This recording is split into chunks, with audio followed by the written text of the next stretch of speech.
Hi, my name is Ebony Bud. I currently attend and I'm graduating Passaic County Technical Institute where character counts. And I just wanted to express the work that I'm doing, especially along the lines of the Black Lives Matter movement and with everything that's going on in the world today.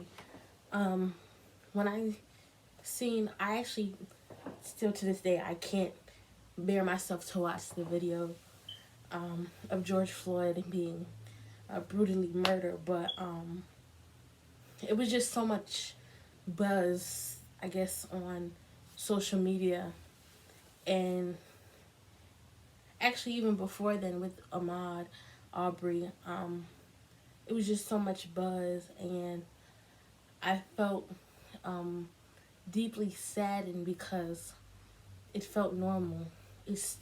It started to feel like this was a daily thing, that this was a thing that just happens to black people. And I personally, we went through the motion, because I like poetry, I put it in my art, you know, and because I'm all about action, you know, I've decided to do like the calls, the petitions, getting other people to call and write the petition, and also even term, like I'm big on mental health as well. And I think, even with that, making a social media page just to put positivity into the atmosphere through everything that's going on, through all the the negative connotation of things, whether it be, deaths, whether it be, people making peaceful protests non-peaceful, with everything happening. I want us to spread positivity and peace a little bit more into the broad of the social media aspect. And for me personally, I just had to take a minute away from social media because I felt like it was just a lot at times, and I think the main thing, you know, when the video started surfacing instantly and it spread like wildfire, people started, you know, raining on people who actually recorded it or people who just stood there. And I'm just thinking to myself, the question that kept replaying in my mind is, if I was there, what would I do? And I honestly, like, I couldn't give a solid answer. And that's because I'm all for getting justice, and I'm all for helping others out, but I have to think, I am fearful and scared that if I say something, let alone physically try to push a man or for a man off you, that my life would be the same where his is. And some people was like, well, now it's time for change, so we have to make a physical impact. They have to know that we're here. And I understand that because we have power in numbers, power in unity and power in numbers. But for me personally, I don't think my mental could handle physically stepping into that situation. I'm not a big personal confrontation either. So that's why I'm more so now trying to help people who trying to do my work and spread my support and efforts in the cause, but also trying to express to other people that it's okay to not be okay. And it's okay to say that I can't do that. To say that I'm fearful or I'm scared in the fact that I can't go out there and protest on my own. And to allow them different resources where they can add in their help, where they can add in, because I don't think everybody has to be protesting in order to help the cause. They can be donating their money, donating time to make calls to change rules and legislative, have review boards, stuff like that. Join in different rallies in terms of in your community, or, start something up online. I actually was a part of this a group called Culture Creators, and they had an online virtual rally. And I was really impacted because the fact of the matter is, I knew about the event and I put it on, but it didn't register how important the event was for people who can't really have their mindset to be at the physical rallies and protests.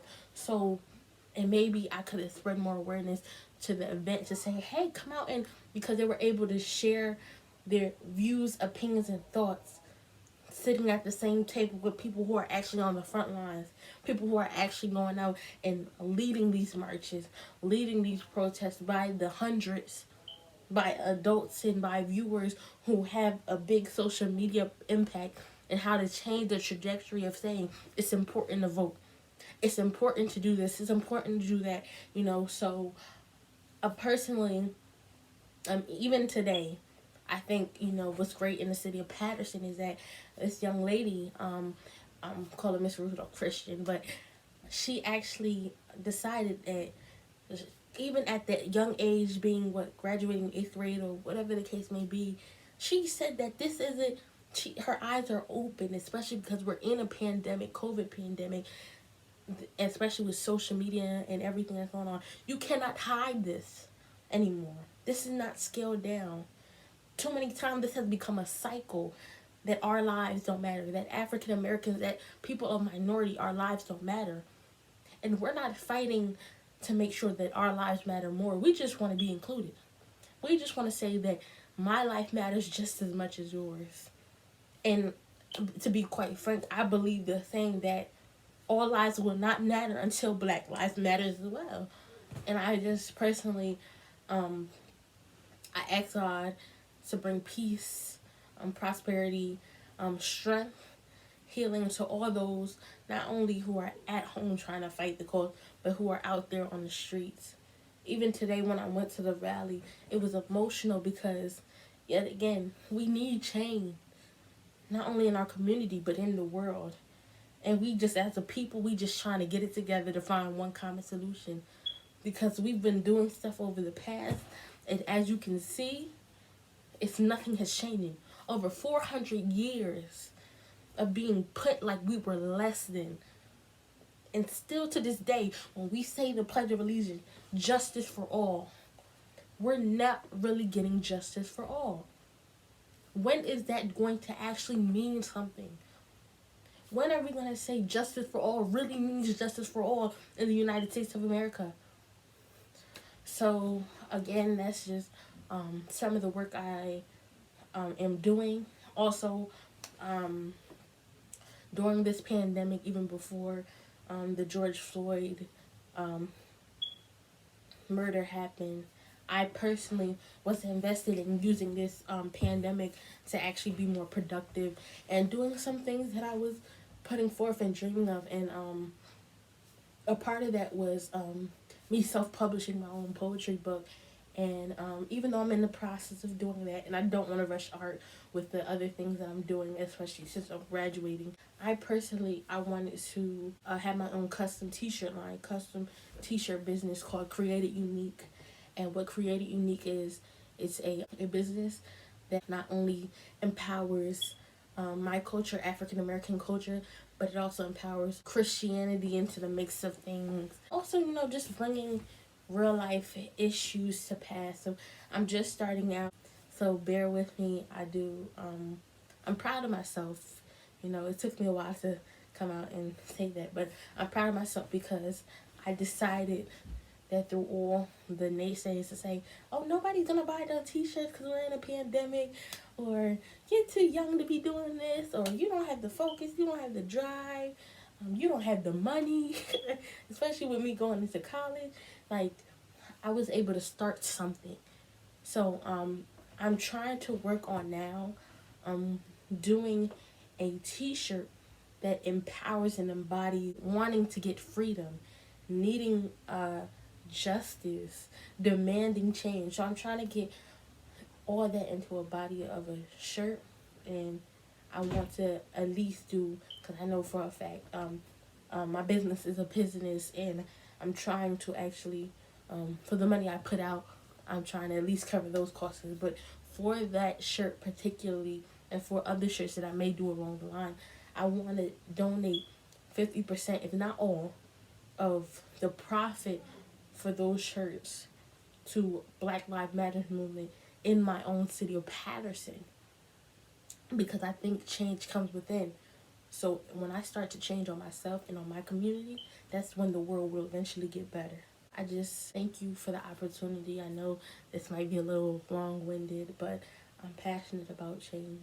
I'm passionate about helping others, and I just want to make sure that when the next generation comes up, they feel like their life matters. They know their life matters.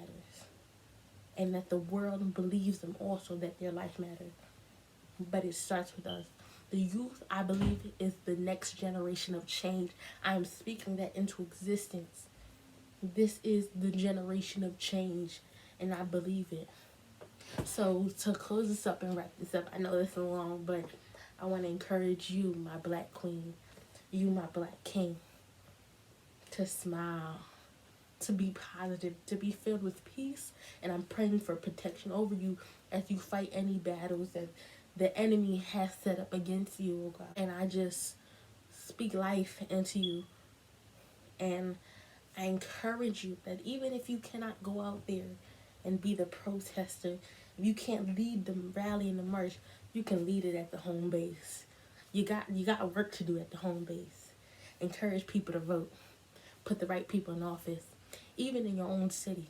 It's so much, it's so important just to have the right city officials so that they can help you in the long run when it comes to senators, when it comes to represent House of Representatives, or even future line for president. You know, make sure you vote. Make sure you're registered to vote in your state. Make sure you're being involved in your community and you know what's going on. Knowledge is key. Knowledge is power. That's why so many times in our communities, especially urban communities, African American communities where we rely, there's lack of education, whether it be lack of teachers, lack of supplies, late books, lack of technology, because they realize that once we receive the knowledge, we know that we have the power to change anything. But if we don't receive knowledge, how will we get that? I think also pushing for families to complete the 2020 census. I think that's a big thing because that determines how much funding you get in your community, how many more schools you get open, how many students reside in those classes, how many hospitals, more money for Medicare, Section 8, stuff that we need in our community. People need to fill out the census and they fail to realize that they are not allowed to spread any information. Meaning that if you put your name on there and you may be undocumented or whatever the case may be, you do not they cannot share with anybody. It's against federal law. So I want to push that as well to fill your 2020 census out. And do a mental health check every once in a while. So the video cut off on me. But yeah, make sure you fill out your 2020 census. It's very important. And they can't use anything against you because they're breaking a federal law. So make sure you do a mental health check. Check up every once in a while. Self-care, even during these times, you can go crazy. And I'm blessed that you haven't yet, that you're still here. But every once in a while, self-care, whether it be watching a movie, whether it be spending time with your family, whether it be grooming yourself up, dolling yourself. Sorry, I got my little afro. Nah, but when you doing different stuff to give you a second to breathe and relax so that you're rejuvenated and energized and you have the right motivation to attack headstrong when you continue. And then the last thing I would be to fight for change. This will not just end here. This doesn't end because we've got these men charged. This doesn't end because there's a rule in place. There's so many times when we, not only as people, but of a minority, African Americans, we need to start coming together in unity to tackle some other problems as well.